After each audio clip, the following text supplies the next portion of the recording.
అందరికీ నమస్కారం. మీ ద్వారా రాష్ట్ర ప్రజానీకానికి ప్రత్యేకంగా రైతాంగ ప్రజలకు నమస్కారాలు. ఎవరైనా పదే పదే వక్రీకరించినంత మాత్రాన చరిత్ర వాస్తవాలు నేను దాచిపెట్టలేదు, మరవది కూడా. వాస్తవం ఎప్పటికీ ఉంటుంది. ఎన్ని రకాల వక్రీకరణలు, ఎన్ని రకాల వక్ర భాష్యాలు, ఎన్ని రకాల అబద్ధాలు పదే పదే పదే మాట్లాడినా వాస్తవంలాగానే మిగిలి ఉంటుంది. మిగిలడమే కాదు, అది ప్రజల అనుభవంలో ఉంటుంది. ప్రజల అనుభవంలో ఆ వాస్తవాలు ఉన్నప్పుడు ప్రజలు వాటికి విరుద్ధంగా మాట్లాడేటువంటి వాళ్ళు ఏ స్థాయి వాళ్ళైనా ఎవరైనా అవి చూసుకున్నప్పుడు అసహించుకుంటారు, ఏవగింపుతో చూస్తారు, చులకనగా చూస్తారు అట్లా మాట్లాడినటువంటి వాళ్ళని. ఇటువంటి ఇంగితం లేకుండా పదే పదే మాట్లాడుతున్నది దురదృష్టవశాత్తు రాష్ట్ర ముఖ్యమంత్రిగా ఉండేటువంటి రేవంత్ రెడ్డి గారు. నిన్న ఉమ్మడి పాలమూరు జిల్లాకు సంబంధించినటువంటి కొన్ని ప్రాంతాల్లో, రంగారెడ్డి జిల్లా పూర్వపు రంగారెడ్డి జిల్లాలోని కొన్ని ప్రాంతాల్లో పర్యటించేటువంటి సందర్భంగా అక్కడ కొన్ని కార్యక్రమాల్లో పాలు పంచుకుంటున్నటువంటి సందర్భంలో నిన్న నారాయణపేట కూడా వెళ్ళినారు వారు. మంచిదే, సంతోషం. సాధారణంగా ఒక ముఖ్యమంత్రి స్థాయి నాయకుడు వచ్చిండు అన్నప్పుడు, పట్టణానికో ఒక ప్రాంతానికో వచ్చిండు అన్నప్పుడు తప్పకుండా ఆ ప్రాంత ప్రజలు కొత్తగా ఏదైనా ఆశిస్తారు, భవిష్యత్తులో ఇదో గొప్ప మేలు జరుగుతుందని ఆశిస్తారు. కానీ మహానుభావుడైన పోయిన ప్రతి వేదిక మీద కేసీఆర్ను తిట్టడమో, పోయిన ప్రభుత్వాన్ని తిట్టడమో, ఆ 10 ఏళ్ల పాలన ఏమీ జరగలేదనేటువంటి ఒక అబద్ధాన్ని విషప్రయోగంలాగా మాట్లాడుతూ పోవడం అనేది అలవాటైపోయింది. నేను ఆయన పోయి పాల్గొన్న కార్యక్రమాలు ఏంది? నారాయణపేట హెడ్ క్వార్టర్లో కేసీఆర్ ప్రభుత్వంలో కేసీఆర్ గారి చలవతో ఏర్పడినటువంటి కొత్త జిల్లా నారాయణపేట. ఆ కొత్త జిల్లా కేంద్రంలో పోయిన కేసీఆర్ గారు శాంక్షన్ చేసినటువంటి కొత్త మెడికల్ కళాశాల, నిర్దిష్ట గడువులో ఆ మెడికల్ కళాశాలకు సంబంధించినటువంటి ఆసుపత్రిని కేసీఆర్ గారే పూర్తి చేయించారు. స్థానిక ఎమ్మెల్యే, అప్పటి ఎమ్మెల్యే, మాజీ శాసనసభ్యులు ప్రస్తుతం శ్రీ రాజేందర్ రెడ్డి గారు పర్యవేక్షించి అక్కడ జిల్లా ఆసుపత్రి భవన నిర్మాణాన్ని చాలా వేగంగా పూర్తి చేయించినారు. ఎన్నికలు వచ్చినాయి లోపల. దాని ఇనాగరేషన్కి పోయింది ముఖ్యమంత్రి గారు. పోయింది దేనికి అంటే, కేసీఆర్ గారు ప్రారంభించినటువంటి జిల్లా ఆసుపత్రి పని ప్రారంభించి పూర్తి చేసినటువంటి ఆసుపత్రిని ప్రారంభోత్సవం చేయడానికి పోయింది. దాంతోపాటు ఇంకా విడ్డూరం ఏంటంటే, సరే అది చేసిండు, బాగానే ఉంది, ఎవరెవరు చేయాలి కాబట్టి చేసిండ్రు. దాంతోపాటుగా 2 పోలీస్ స్టేషన్లను ఇనాగరేట్ చేసిండు. ఒకటి ధనవాడ పోలీస్ స్టేషను, ఇంకొకటి టౌన్లోనే మరో పోలీస్ స్టేషన్. ఈ 2 పోలీస్ స్టేషన్ల యొక్క భవనాలు శాంక్షను, నిర్మాణం కేసీఆర్ సర్కార్లో పూర్తయింది. రాజేందర్ రెడ్డి గారే పూర్తి చేయించారు. ఇంకా విచిత్రం ఏంటంటే, ఆ పోలీస్ స్టేషన్లు, ధనవాడ పోలీస్ స్టేషను 10 నెలలుగా పోలీస్ స్టేషన్ నడుస్తుంది. ఆల్రెడీ 10 నెలలుగా కేసీఆర్ సర్కార్లో పని పూర్తయినటువంటి పోలీస్ స్టేషన్ను ఇక్కడి నుంచి ముఖ్యమంత్రి పోయి ఆడ ప్రారంభోత్సవం చేయాలని ఇదా? చర్చకు రండి అని 10 సార్లు మాట్లాడతారు. నువ్వు పోయి కూర్చొని ఇనాగరేట్ చేసినటువంటి ఆ భవనాలే చర్చిస్తున్నాయి. నువ్వేం చేసిన పని, అంతకు మించిన చర్చ కావాలా? నాకు అర్థం కాదు. సిగ్గనిపించాలి కదా. ఏ స్థాయి వ్యక్తి ఒక ఎమ్మెల్యే చేసుకుంటాడు, అది కూడా ఇప్పుడు పూర్తయితే ఒక పోలీస్ స్టేషన్లో ఒక ఎమ్మెల్యే చేసుకుంటాడు. సరే, హోంమంత్రిత్వ శాఖ మీతో ఉంది, మీకు చేయాలని ఉబలాటం ఉంది, సంతోషం. మరి 10 నెలల కింద పూర్తయిందా అని ఇప్పుడు ఎట్లా పూర్తి చేస్తారు? ఇప్పుడు ఎట్లా ఇనాగరేట్ చేస్తారు? 10 నెలల కింద నుంచి ఫంక్షన్ అవుతుంది కదా, ప్రజలు నవ్వుకుంటున్నారు, విస్తుపోతున్నారు. అది పోలీస్ స్టేషన్ నడుస్తుంది, దీన్ని వచ్చి ఇనాగరేషన్ చేయడం ఏందా బాబని. వీరికి తెలిసినటువంటి అభివృద్ధి నమూనాకి ఇటువంటిది. ఇంకా విచిత్రం ఏంటంటే, అంతకుముందు చాలాసార్లు చాలా తేలికగా మాట్లాడు. కేసీఆర్ జిమ్మేదారు లేకుండా ఇష్టమంటులు జిల్లాలు చేసిండు, అది ఇదని డూమ్డామని ఈ మధ్యలో ఆపిండు ఆ టాకును. ఆ మధ్యలో మాట్లాడాడు. కొత్త జిల్లాలు 5 జిల్లాలు వచ్చినందుకే కదా 5 మెడికల్ కళాశాలలు వచ్చినాయి, 5 ఆసుపత్రులు వచ్చినాయి, వేల మంది పిల్లలకు చదువుకునే అవకాశం వచ్చింది. అన్నింటికి మించి ఈయన మెడికల్ కళాశాల విద్యార్థులతో మాట్లాడేటప్పుడు ఒక అమ్మాయి పేరు సత్యజ్యోతి, అమ్మాయి నల్గొండ జిల్లా వాసి. అమ్మాయి అక్కడ చదువుకుంటుంది, అడ్మిషన్ వచ్చింది, మెరిట్లో వచ్చింది అమ్మాయికి.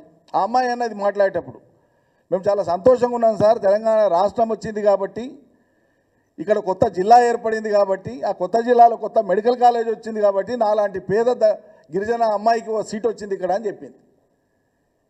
నీవు ఆశించినటువంటి చర్చ నువ్వు కేసీఆర్తో చేద్దామనేటువంటి చర్చ ఆ పోలీస్ స్టేషన్ చేసింది, ఆ ఆసుపత్రి చేసింది, ఆ సత్యజ్యోతి చేసింది. ఇక అంతకు మించిన జవాబులు నీకు అక్కర్లేదు మహానుభావ. అరే ఎన్ని అబద్ధాలని నాకు అర్థం కాదు. ఆ స్థితిలో ఆ స్థాయిలో ఉండేటువంటి వ్యక్తికి ఏ రకంగా అవకాశం అన్నా రానియండి, వచ్చింది. ఎంత హుందాగా మాట్లాడాలి, ఏం మాటలు అవి నాకు అర్థం కాదు. ఆ గతమంతా మొత్తం ఏదో కేసీఆర్ మొత్తం ధ్వంసం చేసినట్లు ఈయన వచ్చి నిర్మాణానికి పూనుకున్నట్టు మాట్లాడతాడు. ఇప్పుడు ఈరోజు యాసంగి సీజన్, ఇది ఫిబ్రవరి 22 తారీఖు నాడు ఉన్నాం.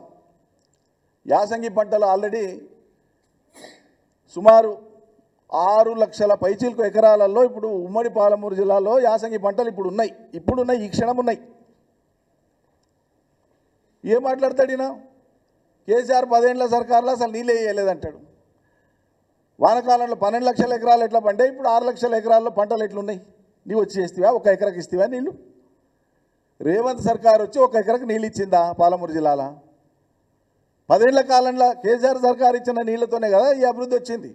ఇది కళ్ళ ముందల కనిపిస్తుంటే లక్షల ఎకరాల వరి ఇయాలటి కూడా కళ్ళ ముందల కనిపిస్తుంది. ఇతర పంటలు ఉన్నాయి, వరుసగా పండుతున్నాయి. 2016-17 నుంచి వరుసగా పండుతున్నాయి. అద్భుతమైనటువంటి పంటలు వచ్చినాయి. కొన్నది సర్కారే, లెక్కలు సర్కారుతోనే ఉన్నాయి.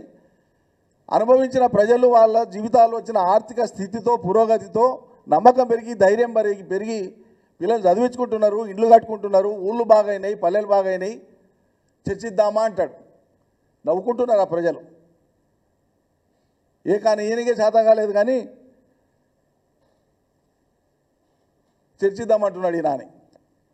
ఇంకో మాట మొదలు పోయి మాట్లాడుతుండు. తనను కాపాడుకోవాలంట, పాలమూరు బిడ్డను నేను, లేక అవకాశం వచ్చింది, నన్ను కాపాడుకోండి అంటున్నాడు.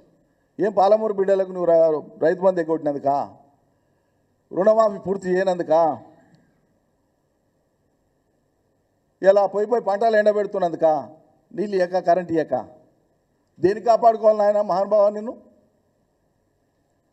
దేనికి కాపాడుకోవాలంటున్నా? నువ్వు చేసింది ఏంటి? ఒరగబెట్టింది ఏంటి పాలమూరుకి?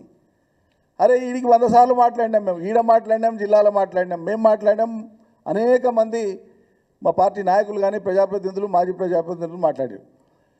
అరే పాలమూరు రంగారెడ్డి అనేటువంటి ప్రాజెక్టును కేసీఆర్ మొదలు పెడితే ఇదే కాంగ్రెస్ సర్కారు, ఇదే చంద్రబాబు నాయుడు మనుషులు అటు ఆంధ్రప్రదేశ్ నుంచి, ఇక్కడి నుంచి అనేక రకాల కేసులు వేసి 196 రకాల కేసులు వేసి ఆ ప్రాజెక్టు ముందలి పోకుండా అవరోధాలు సృష్టిస్తే వాటన్నింటినీ అధిగమించుకుంటూ రాష్ట్రం యొక్క సొంత నిధులతోన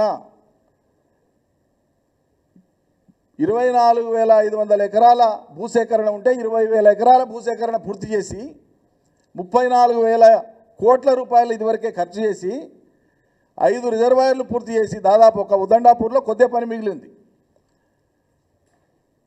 4 పంపింగ్ స్టేషన్స్ పూర్తి చేసి కంప్లీట్ చేసి కేవలం ఒక 3-4 నెలల పాటు సీరియస్గా పనిచేస్తే ఒక 1,000-1,200 కోట్లు ఖర్చు పెడితే ఆ ప్రాజెక్టు ఫలం నల్గొండ, రంగారెడ్డి, పాలమూరు ప్రజల నోట్లోకి వస్తారు.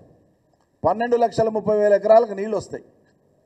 మా పాలమూరు బిడ్డవే కదా, 15 నెలల నుంచి ఏం పని చేస్తున్నావు? ఇక నీ భాషలో మాట్లాడాలంటే మేము చాలా మాట్లాడవచ్చు కానీ సంస్కారం అడ్డం వస్తుంది. 15 నెలల నుంచి ఎక్కడ పోయింది పాలమూరు బిడ్డ?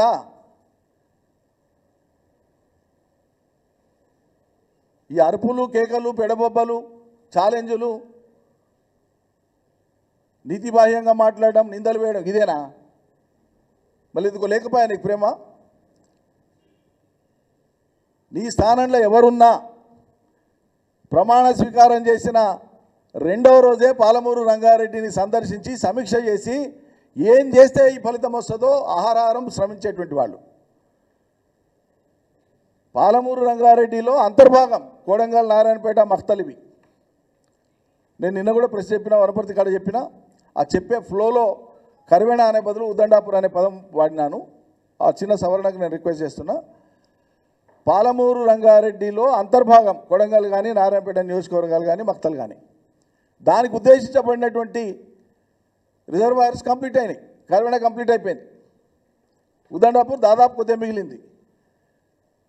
జరంత పనిచేస్తే గ్రావిటీతోన నారాయణపేటకు నీళ్ళు వస్తాయి. జరంత పనిచేస్తే కొడంగల్కి నీళ్ళు వస్తాయి, ఎక్కువ వస్తాయి. ఇప్పుడు ఈయన తలపెట్టిన దానికంటే నీళ్ళు ఎక్కువ వస్తాయి. ఇప్పుడు ఈయన తలపెట్టిన దానికంటే తక్కువ ఖర్చు అవుతుంది. టెండర్లు క్యాన్సిల్ చేసి ఆ వర్కులను క్యాన్సిల్ చేసేసి ఈయన వచ్చిన తర్వాత ఇప్పుడేమంటాడు, నా మీద కక్షపూని కేసీఆర్ ఇక్కడికి నీళ్ళు తెలియదు. అరే ప్రాజెక్టు ముందలివ్వకుండా ఆపిందే నీ పార్టీ, వచ్చినాక ఆ టెండర్లను క్యాన్సిల్ చేసిందే నువ్వు, అంతకుముందు వేగంగా కాకుండా ఆపిందే మీ పార్టీ, కేసులు వేసిందే మీ పార్టీ. గ్రావిటీతో వచ్చేటువంటి దాన్ని కాదని ఏ ఏజెన్సీని అయితే నువ్వు నిందలు మోపినవో కమిషన్ల నెపం పెట్టి మళ్ళీ అదే ఏజెన్సీకి ఆ వర్కును ఎక్సెస్ రేట్లకు కట్టబెట్టి నీళ్లు లేని సోర్స్కి వెళ్ళి ఎత్తిపోతాలంటావు. తొందరలోనే మీడియా మిత్రులందరినీ కూడా రిక్వెస్ట్ చేస్తాం, జూరాలకు తీసుకొని పోతాం, ఇతర ప్రాజెక్టులకు కూడా తీసుకొని పోతాం. అసలు రేవంత్ రెడ్డి గారు ప్రతిపాదించినటువంటి కొడంగల్ లిఫ్ట్ అనేటువంటి దానికి వాటర్ సోర్స్ ఎక్కడైతుందో ఇలా ఫిబ్రవరి వచ్చేటప్పటికే జూరాల పరిస్థితి ఏందో మీకు అర్థమవుతుంది. జూరాల కింద ఉన్నటువంటి సొంత ఆయకడికే నీళ్లు లేవు. ఇప్పుడు పంటలు ఎండిపోయే ప్రమాదం ఉంది. నెట్టెంపాడు, కోయిల్ సాగర్, భీమా కింద ఉండేటువంటి పంటలు బయటపడతాయా లేదని ఆందోళన ఉంది. ఇటువంటి పరిస్థితులలో అదే జూరాలకు వెళ్ళి కొడంగల్ లిఫ్ట్ను ఇంకో దాన్ని పెట్టుకొని పోతానంటే రేపు ఆ లిఫ్ట్ గతి ఏం కావాలి, ఆ ప్రాంతపు ఆయకట్టు ఏం కావాలి? ఇవన్నీ అంశాలు ఉన్నాయి. వీటన్నిటిది కాదని ఒకటే రాజకీయ ఊకదంపుడు ఉపన్యాసం. స్కూల్ పిల్లలు ఉండే స్కూల్ మీటింగ్ కాడికి పోయినా కేసీఆర్ను తిట్టుడు, పోయిన ప్రభుత్వాన్ని తిట్టుడు. స్కూల్ పిల్లల మీటింగ్ కొందురుగు అనేటువంటి మండలానికి పోయి అక్కడ పాఠశాల ఏదో 100 ఏళ్ళు పూర్తి అయినటువంటి పాఠశాల, బూరుగులు రామకృష్ణరావు చదువుకున్న ఆ పాఠశాలలో ఇంకెవరెవరు మహనీయులు చదువుకున్నారని చెప్పి పాపం ఆ స్కూల్లో చదువుకున్నటువంటి పాత విద్యార్థులంతా కలిపి ఒక పండగ ఏదో చేశారు. ఈయనని పిలిచారు ప్రత్యేకంగా. వాళ్ళ కోరిక ఏంటంటే దాన్ని మండలంగా ప్రకటించమని ఆ ప్రాంతంలో ముగిలిగిద్ద హై స్కూల్. ఇది పోయి సరే మండలం చేయడం సాధ్యమా కాదా అది ప్రభుత్వం యొక్క ఇష్టం. దాని మీద మేమేమో మనం చేస్తే వాళ్ళ ఇష్టం, చేయకుంటే వాళ్ళ ఇష్టం, ప్రజల అభిష్టం మేరకు. స్కూల్ పిల్లల మీటింగ్ కాడపై కేసీఆర్ గురించి మాట్లాడుతున్నాం. అరే సమయం ఏంది, సందర్భం ఏంది, ఏడపైనా ఒకటే పాటనా? విఘ్నులు ఉంటారు సమాజంలో, గమనిస్తారు, కనీసం వాళ్ళు అంచనా వేసుకుంటారు. నేతల గురించి, రాజకీయాల గురించి, పార్టీల గురించి అనేటువంటి ఉండాలి కదా. ఏడబోతేడా కేసీఆర్ను తిట్టుడు, పోయిన ప్రభుత్వాన్ని తిట్టుడైనా. నువ్వేం చేస్తావో చెప్తివా? ఏ మీటింగ్లైనా నువ్వేం చేస్తావు? చెప్పిన 2500 ఇవ్వలేదు ఆడోళ్లకు, కానీ రింగ్ రోడ్ మీద తీసుకొని వచ్చి 1 కోటి మందితోన ఊరేగింపు పెడతాడట, లేకుంటే ప్రదర్శన పెడతాడట వాళ్ళని కోటీశ్వర్లను చేసి. ఈ ఆశలు కల్పించడానికైనా కూడా ఒక హద్దుపద్దు ఉండాలి కదా. ఇప్పటికి చెప్పినాయని నెరవేరిస్తే ఇవి కూడా నెరవేరుస్తారనే నమ్మకం, ఆశనో కలుగుతుంది ఎవరికైనా. ప్రజలు బూత్ పురాణాలు లంఘించుకుంటున్నారు. రోజు వినలేక చచ్చిపోతున్నాం మేము. ఫోన్లు ఏదైనా మెసేజ్ వచ్చిందని ఓపెన్ చేస్తే తిట్ల పురాణం.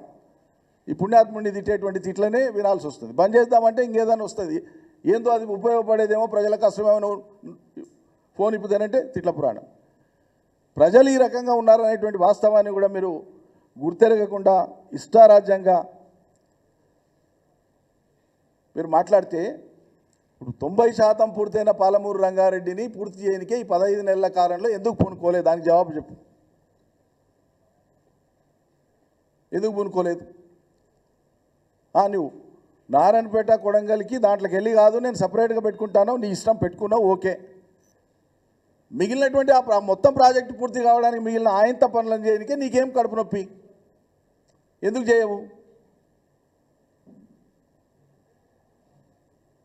కక్షపడ్డనికే పాలమూరు రంగారెడ్డి ప్రాజెక్టును కంటెంప్లేట్ చేసి శంకుస్థాపన చేస్తే 2015లో మీరు మీ పుణ్యాత్ములు, మీ పార్టీ వాళ్ళంతా కేసులు వేసి దానికి ఒక రూపం వచ్చేవరకే 2018 అయింది. ఒక రూపం వచ్చి ముందలి పోనీకే 2018లో నువ్వు ఎమ్మెల్యే కాదు, మా నరేందర్ రెడ్డి గెలిచాడా? నరేందర్ రెడ్డి గెలిచినందుకు నీ మీద కక్ష పూతారా? కేసీఆర్ నువ్వు మల్కాజ్గిరి ఎంపీ ఉంటివి, నీ మీద ఎందుకు పూతారండి కక్ష? అకారణంగా కేసీఆర్ను ద్వేషించి పలు మాటలు అనేటువంటి వాళ్ళు ఎంతోమంది ఉన్నారు తెలంగాణ ఉద్యమ ప్రస్థానంలో ఇవాళటి వరకు 25 ఏళ్ల కాలంలో. ఓయబ్బ వాళ్ళ అక్కసునంతా ఎన్ని రూపాయలు కావాలంటే అన్ని రూపాయల కక్కినోళ్ళు ఉన్నారు. కక్ష పూనిండా కేసీఆర్ ఒక్కనాడని ఎవరి మీదనన్నా? కేసీఆర్ కక్ష పూనే మనిషేనా? కేసీఆర్ది రాష్ట్రంలో అరుదైనటువంటి చరిత్ర, దేశంలో కూడా ఆయన వ్యక్తిత్వం కూడా. తాను స్వయంగా పోటీ చేసినటువంటి సిద్దిపేట నియోజకవర్గంలో ఎన్ని సంవత్సరాలు శాసనసభ్యులుగా ఎన్నేళ్ళు పనిచేస్తే, ఎన్ని ఎన్నికల్లో పోటీ చేస్తే, ఆయన మీద ఎన్నికల్లో పోటీ చేసి పరాభవమైనటువంటి వ్యక్తిని మళ్ళీ గౌరవించి హక్కున చేర్చుకొని తన పార్టీలో కలుపుకున్నాడు. అంటే వాళ్ళు వచ్చి ఈయనకు జాయిన్ అయిపోయారు. ఈయన మీద పోటీ చేసిన స్వామిచరణ్ కావచ్చు, ఫారూక్ హుసేన్ కావచ్చు, ఎంసాన్పల్లి నరసింహారెడ్డి కావచ్చు, పేర్లు తీసుకుంటే ఎవరైనా, anyone who has contested against KCR has again joint KCR. Onteru Pratap Reddy కావచ్చు, ఎన్నికల సమయంలో ఆరోపణలు చేసిన వాళ్ళకు సైతం కావచ్చు. అది అక్కడికి అయిపోయింది ఆ చాప్టర్. ప్రజల కోసం కలిసి రండి అని పిలిపించి వాళ్ళని కలుపుకొని గౌరవించి పక్కన కూర్చోబెట్టుకొని క్యారీ చేసేటువంటి మనస్తత్వం. కేసీఆర్ను పట్టుకొని నా మీద కక్షభూని ఈ ప్రాంతానికి ఈ డైలాగులు కొడితే ప్రజలు నమ్ముతారా? మీ చేతగానితనాన్ని, మీ అసమర్థతను, మీ కార్యశూన్యతను కప్పిపుచ్చుకోవడం కోసం పోయినంతకాలం కేసీఆర్ 10 ఏళ్ల సర్కారు మీద మాట్లాడుకుంటూ పోతే ప్రజామోదం రాదు మీకు. పోయిన ప్రభుత్వాన్ని, పోయిన ప్రభుత్వ అధినేతను తిడతా ఉంటే మీ వ్యక్తిత్వం పెరగదు, మీరు పెరగరు. ఒక్క పనైనా కేసీఆర్ లాంటిది చేసి చూపిస్తే తెలంగాణ సమాజానికి గొప్ప. కేసీఆర్ ఒక అద్భుతమైన సెక్రటరేట్ కట్టిండు, అద్భుతమైన 125 అడుగుల అంబేద్కర్ పెట్టిండు, ప్రపంచంలోనే ఘనమైనటువంటి కాళేశ్వరం ప్రాజెక్టు కట్టిండు, ప్రపంచంలోనే హై కెపాసిటీ ఉండేటువంటి 145 మెగావాట్ల పంపింగ్ స్టేషన్స్ ఉండేటువంటి పాలమూరు రంగారెడ్డిని కట్టిండు. ఈ ఆఖరి కేసీఆర్ కట్టిన పోలీస్ కంట్రోల్ రూమ్లో కూర్చొని, కమాండ్ కంట్రోల్ రూమ్లో కూర్చొని కేసీఆర్ను తిట్టడం నీ పని అయిపోయింది.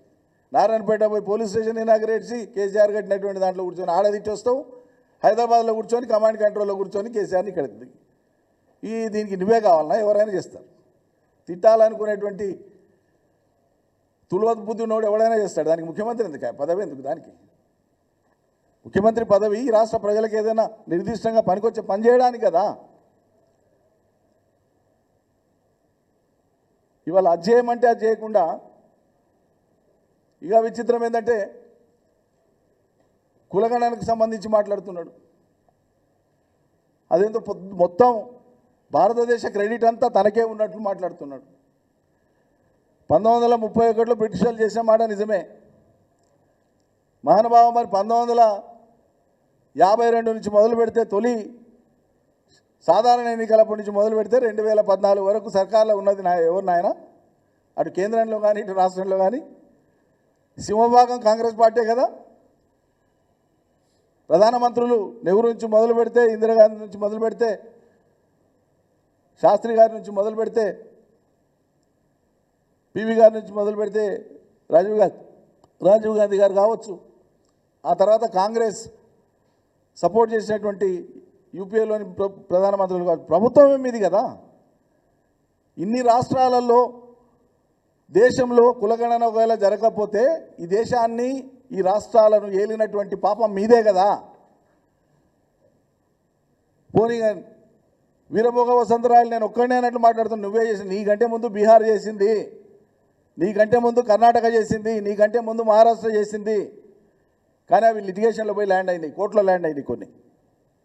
ఎప్పటి నుంచో అమలు చేస్తుంది కర్ణాటకలో.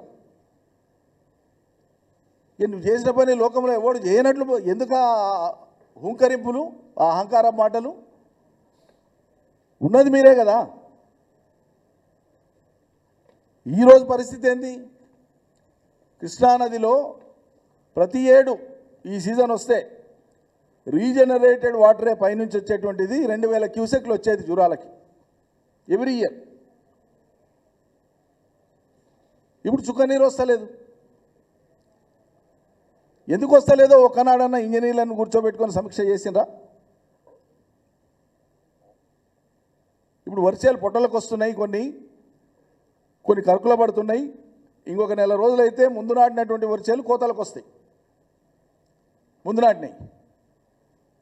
ఈ పరిస్థితులలో ఇంకో మహా విచిత్రం విడ్డూరం, రాష్ట్రంలో రైతుల స్థితిగతుల మీద, వ్యవసాయ స్థితిగతుల మీద అధ్యయనం చేసి మెరుగైన వ్యవసాయం ఎట్లుండాలి, రైతులు బాగా ఎట్లా బతకాలి సూచనలు చేయమని ఒక కమిషన్ వేసింది. కమిషన్ యొక్క టర్మ్స్ ఆఫ్ రెఫరెన్స్ ఏంది? రేవంత్ రెడ్డి సర్కారును పొగడమా? విచిత్రం ఏంటంటే పాపం ఆ పెద్ద మనిషి కోదండ రెడ్డి గారిని మరి నువ్వు ఇట్లా మాట్లాడమని ఇట్లా చెప్పి పంపినామో నాకు తెలియదు. నాకు అర్థమైన కాడికి ఆయన వ్యక్తిత్వం కొంచెం డిఫరెంట్. కానీ మరి ఎందుకో ఆయన కూడా రేవంత్ రెడ్డి గారిని నేను ఎత్తిన పెట్టుకొని మోసేటువంటి ఉపన్యాసం ఇస్తాడు. కమిషన్ పని ఏంది? వ్యవసాయ అభివృద్ధికి తీసుకోవాల్సినటువంటి చర్యలు ఏమై ఉండాలి కేంద్రంలో కానీ రాష్ట్రంలో కానీ, ఇప్పుడున్న ప్రతిబంధకాలు ఏమున్నాయి, రైతాంగం ఏ పద్ధతులు అనుసరించాలి, సాంకేతికతను ఎట్లా వాడుకోవాలి, అసలు రైతులు ఏమంటున్నారు, రైతు సంఘాలు ఏమంటున్నాయి, విపక్ష పార్టీలు ఏమంటున్నాయి, శాస్త్రవేత్తలు ఏమంటున్నారు, విశ్వవిద్యాలయాలు ఏమంటున్నాయి, కేవీకేలు ఏమంటున్నాయి, అందరి అభిప్రాయం తీసుకొని క్రోడీకరించి ప్రభుత్వానికి నివేదికలు. గా పని చేయమంటే రేవంత్ రెడ్డి గారి పరిపాలన బ్రహ్మాండంగా అవుతుంది. కానీ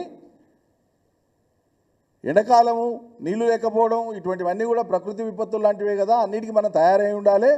కాబట్టి రైతులారా పంటలు వేయకండి అని చెప్తున్నారు. రైతులు పంటలు వేయదని చెప్పడానికి కోదండ రెడ్డి గారు రేవంత్ రెడ్డి గారే కావాలనా?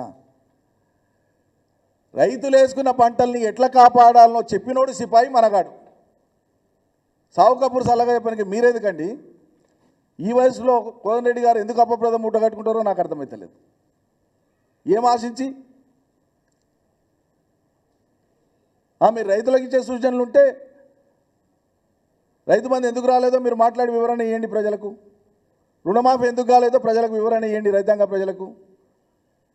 బోనస్ ఇస్తామన్నది మొత్తం ఎందుకు ఇవ్వలేదో, కొద్దిమందికే ఎందుకు ఎగబెట్టినో దాని గురించి మా రైతులకు చెప్పండి, వివరణ చెప్పండి. అది ఇచ్చిపెట్టి ముఖ్యమంత్రి చాలా గొప్పగా చేస్తుండని చెప్పడానికి ఇంక మీరెందుకండి? రైతు కమిషన్ ఎందుకు? దానికి రాష్ట్ర ప్రచార కార్యదర్శి పదవి తీసుకోండి, అది ఎవరికైనా ఇచ్చేసి. దానివల్ల వచ్చేది ఎందుకు పోయేది? ఆయన పెద్ద మనిషి ఆయన అంటే నాకు గౌరవం. కానీ ఎందుకు ఆయన ఇట్లా మాట్లాడిండో నాకు ఆశ్చర్యం అనిపిస్తుంది. మాట్లాడకూడదు స్వభావరీత్యా ఆయన. అట్లా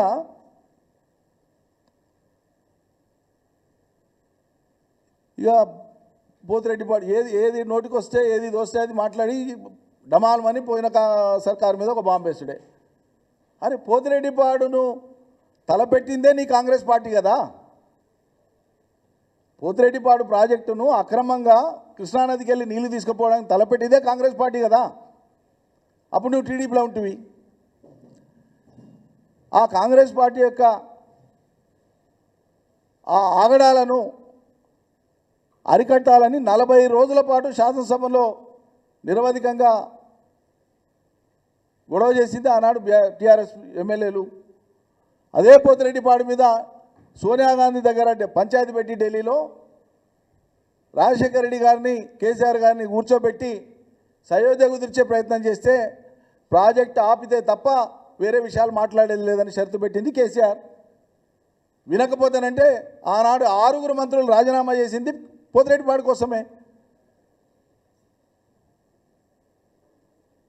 సిగ్గు ఉండి ఉంటే మీ పార్టీకి ఒక దిక్కేమో రాజశేఖర రెడ్డి మహానాయకుడు అని పొగుడతారు, ఓన్ చేసుకుంటారు రాజశేఖర రెడ్డి మహానాయకుడు ఘనము గినమని. మళ్ళీ ఇలా అదే రాజశేఖర రెడ్డి మొదలుపెట్టినటువంటి పోతిరెడ్డిపాడు గురించి కాంగ్రెస్ పార్టీలో ఉండేటువంటి ఆనాటి తెలంగాణ నేతలు ఒక్కడైనా రాజీనామా చేసిండా? ఒక్క మంత్రి రాజీనామా చేసిండా? ఒక్క ఎమ్మెల్యే రాజీనామా చేసిండా? ఇది అక్రమమని రాజీనామా చేసింది టీఆర్ఎస్ కదా. మాట్లాడడానికి సిగ్గుగా ఉండాలి ఎవరైనా.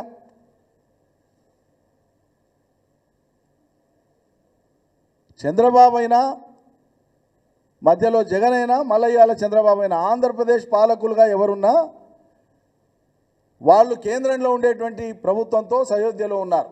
మన కళ్ళ ముందే ఉంది. అది మోడీ గారిని దేశ బహిష్కరణ చేయాలంత తీవ్రస్థాయిలో మాట్లాడిన చంద్రబాబు నాయుడు మళ్ళీ మోడీ గారి కాలు మొక్కేది కూడా మనం చూస్తున్నాం. మనమే సాక్షులం మాట అన్నిటికీ. అమెరికా వీసా కూడా ఇవ్వద్దు అని మాట్లాడిన చంద్రబాబు నాయుడు గారు. అమెరికా వీసా కూడా ఇవ్వలే చాలా ఏళ్ళు చంద్రబాబు ఆయనకి, నరేంద్ర మోడీ గారికి. అదంతా గతం. అంత విద్వేషపూరితంగా ఏహ్యాభావంతో వ్యతిరేకించినటువంటి చంద్రబాబు నాయుడు 2014లో మోడీ సంకల్నే ఉన్నాడు, మధ్యలో వదిలిపెట్టిండు, మళ్ళీ ఇప్పుడు మోడీ సంకల్ని ఉన్నాడు. వాళ్ళు ఉండి కేంద్ర ప్రభుత్వం వాళ్ళకి సహకరించి మనకు అన్యాయం చేస్తూ ఆ నీళ్లు ఆంధ్రాకి పోతున్నాయి. ఇలా కాపాడే ప్రయత్నం చేయండి, మీరు సర్కారులో ఉన్నారని చెప్పినాం. ఆ పని చేయకుండా మీరు చేతగాలే, మీరు జగన్కి భోజనం పెట్టినరు. రెండు రాష్ట్ర ప్రభుత్వాలు కూర్చొని మాట్లాడినప్పుడు అది సాంప్రదాయం, పద్ధతి కాదా, మర్యాద కదా, సంస్కారం కాదా? అంత మాత్రం చేత నీటి హక్కును వదులుకుంటారా ఎవరైనా? చర్చించడానికే కదా కూర్చున్నది. రాయలసీమ లిఫ్ట్ ఇరిగేషన్ అక్రమంగా ప్రతిపాదిస్తే జగన్ ఆనాడు ఆపింది మేము కాదా? గ్రీన్ ట్రిబ్యునల్లో స్టే తెచ్చింది మేము కాదా? కేసీఆర్ కాదా? ప్రధానమంత్రికి లేఖ రాసింది కేసీఆర్ కాదా? ఆది నుంచి నేటి వరకు అటు ఉమ్మడి పాలమూరు జిల్లాను కానీ తెలంగాణను కానీ సర్వనాశనం చేసిందే కాంగ్రెస్ ప్రభుత్వం. తెలంగాణ ప్రాంతం నుంచి ఉండేటువంటి కాంగ్రెస్ నేతలే ఆనాటి నుంచి ఈనాటి వరకు మాతృద్రోహానికి పాల్పడినటువంటి దుర్మార్గులు. ఈ ప్రాంత ప్రజలకు ఎనలేని తీరని అన్యాయం చేసిందే మీరు. పాలమూరును దత్తత తీసుకున్నా అని చెప్పినటువంటి చంద్రబాబు నాయుడు పరిహసించిండు పాలమూరును ప్రాజెక్టులు పూర్తి చేయక. ఆయన శిష్యుడిగా ఉండినటువంటి మీరు ఇలా చంద్రబాబు నాయుడు అంత చక్కగానే చేసిండు, రాజశేఖర రెడ్డి చక్కగానే చేసిండు, నీళ్ళు ఇచ్చిన కేసీఆర్ జడగొట్టిండని మాట్లాడుతున్నారు.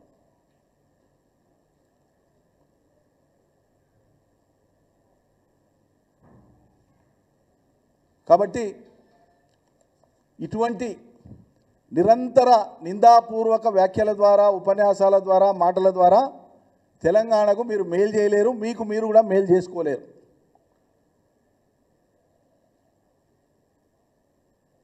చిత్తశుద్ధితో వనరుల మేరకు, అవకాశాల మేరకు, పరిస్థితుల మేరకు ఏం చేయగలమో మనసు పెట్టి చేసి నిరూపించుకుంటే ఎంతో కొంత నమ్ముతారు జనం. వచ్చినటువంటి ఒక మహా అవకాశాన్ని, అద్భుతమైన అవకాశాన్ని ఈ రకంగా దుర్వినియోగం చేసుకోవద్దని చెప్పి హితవు చెప్తున్నాం. భగవంతుడు ప్రత్యక్షమైతే ఎవరికైనా తపస్సు చేస్తే ఏం కావాలంటే ఫలానా లోక కళ్యాణం జరగాలి, ఫలానా మేలు జరగాలి, ఫలానా ఇది జరగాలని కోరుకుంటారు ఎవరైనా. ఈయన గొప్పగా ముఖ్యమంత్రి పదవి వస్తే నీకేం కావాలంటే వానికి కన్ను పోవాలి, వీని కాలు పోవాలి, వాడు చచ్చిపోవాలి, ఇవి ఈయన శాపనార్థాలు. ఇంతకంటే దుర్మార్గం ఏడో చూడం మనం. Thank you.